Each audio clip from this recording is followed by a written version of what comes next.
बोल बम बोल बम बोल बम बोल बम बोल बम बोल बम बोल बम बोल बम। ऊंचे पहाड़ पर बने भथा बाबा हमहू कैसे आई जी।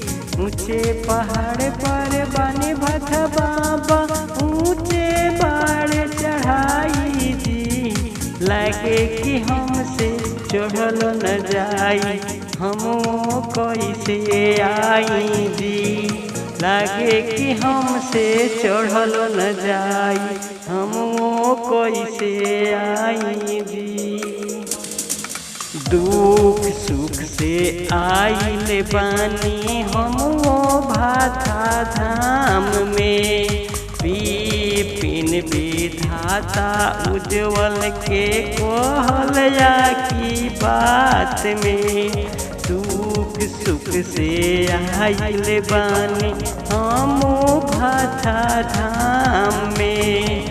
विपिन विधाता उज्जवल के कहलया की बात में। भोले बाबा होइया की उदय धड़दानी जी। सब को के लालसा की देवनी पुराई जी।